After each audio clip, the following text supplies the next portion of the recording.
Hola chicos, ¿cómo están? Bienvenidos a su clase de Ciencias Sociales. Hoy vamos a hablar de un tema muy bonito y súper importante. Vamos a hablar un poquito de historia y vamos a hablar de comunidades que habitaron aquí en nuestro territorio nacional antes de la colonia. Sí, antes de la colonia. ¿Cómo así, profe? Antes de la colonia. Bueno, antes que los españoles llegaran acá a estos territorios. Entonces, vamos a hablar un poquito de las culturas y de las comunidades de la época precolombina. La época precolombina se refiere al periodo histórico que vivió Colombia anterior a la colonización, como yo les acabo de decir, ¿sí?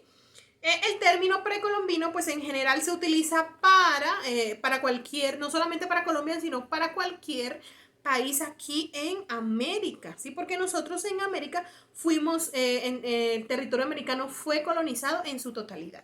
Entonces, los primeros pobladores de Colombia, los primeros habitantes de este territorio, pues datan de hace más de 20.000 años y ellos estaban ubicados más o menos en el territorio que hoy en día se conoce como Panamá, ¿sí? Entonces, en toda la región del Darién, yo sé que lo miramos cuando hablamos un poquito de la región pacífica, ¿sí? Ellos estaban ubicados más o menos en esa zona. Otros inmigrantes pues vinieron por el Océano Pacífico, más o menos de la Polinesia, ¿sí? Cuando los españoles llegaron, ¿sí? En el siglo XV, habían tres grandes familias indígenas aquí en Colombia. Estaban los chipchas, que yo sé que ustedes lo han oído hablar, que vivían pues como en la parte central, estaban los caribes y estaban los arawak. Entonces esas eran las tres grandes familias que habitaban aquí en Colombia, en lo que ahora se conoce, en esa época no era Colombia, pero en lo que ahora se conoce como territorio colombiano. Entonces vamos a hablar de los chipchas.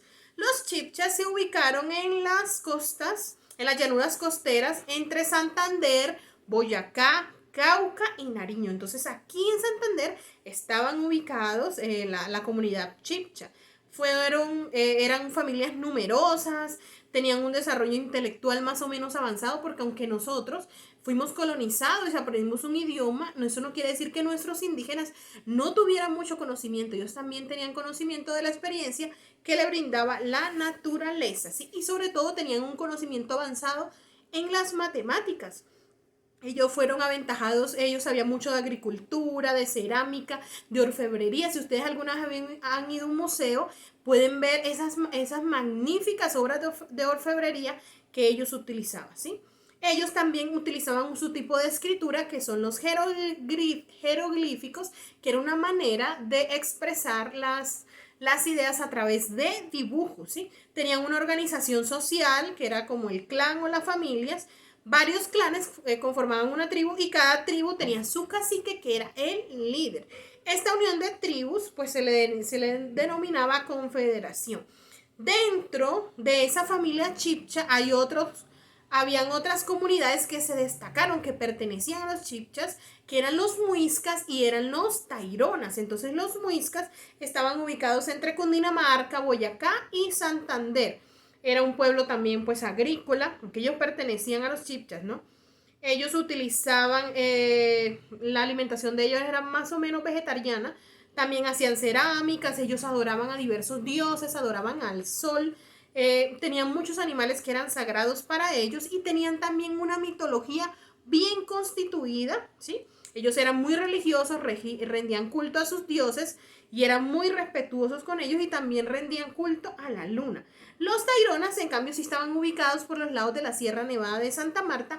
Aún existen comunidades allá de estas tribus que han resistido a la colonización que ha vivido en nuestro territorio, ¿sí?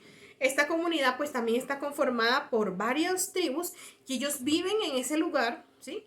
Ellos viven, digamos que se construyen muros, viven como en las partes altas, y se dedican a la agricultura, a la pesca y también a la caza. Vamos a hablar también un poquito de la familia Caribe. ¿Cuál es la familia Caribe, sí? Ellos eran nómadas, ¿no? Los caribes eran una comunidad indígena que era nómada, y ellos ocupaban el litoral atlántico y parte de la cordillera andina. Era un pueblo guerrero y era un pueblo comerciante, ¿sí? Ellos fueron quienes presentaron la más tenaz resistencia a los colonizadores. Resulta y pasa que cuando los españoles llegaron, muchas comunidades indígenas quisieron resistirse, pero no podían porque los españoles tenían armas, tenían muchas cosas que los hicieron doblegarse, pero los indios caribes fueron los que más resistieron porque su constitución física les era muy fuerte y les permitía hacer resistencia. Y al igual que los chipchas, los indios caribes, su alimentación era a base de el maíz. Eran politeístas también, igual que los chipchas, ellos adoraban a muchísimos dioses, ¿sí? Y esos dioses estaban representados en diversas figuras que encerraban animales. Y por último, chicos, vamos a hablar de la familia Arawak. La familia Arawak, que ellos, pues, digamos que están en la parte del sur de Colombia, ¿sí? En la parte de la cordillera oriental y en las llanuras orientales de Colombia. Pero hubo otro grupo de esos, ¿sí? Que se ubicó en La Guajira. Acuérdense que ellos también eran nómadas y ellos se movían por todo el territorio, ¿sí? Estaban organizados por tribus, cada tribu era gobernada por un hombre anciano, que era como el cacique, mientras en los chipchas el cacique era el más fuerte, aquí era el más anciano y el más sabio, ¿sí? Su economía también se basaba en la agricultura, en la caza y en la pesca. Y el comercio lo practicaban pues a través del trueque, que era el trueque. Ellos intercambiaban, el trueque es ese, intercambiar cosas, una cosa por otra. Entonces intercambiaban alimentos por implementos de guerra y viceversa. Entonces de esa manera ellos tenían su economía. Y también eran politeístas. Ellos, sus dioses, siempre representaban el bien y el mal. Entonces, chicos, estas tres tribus bases fueron digamos que las más importantes aquí en nuestro territorio nacional. Y es importante que ustedes las conozcan y sepan que antes de la llegada de nuestros colonizadores, nuestros pueblos y nuestras raíces tenían toda una concepción de vida distinta y que es importante que esas tribus que aún resistieron al paso del tiempo, se les respete su modo de vida y que nosotros también aprendamos un poco de toda esa cosmovisión que ellos tenían del mundo. Entonces espero que les haya gustado esta corta explicación. Nos vemos en la clase. ¡Chao!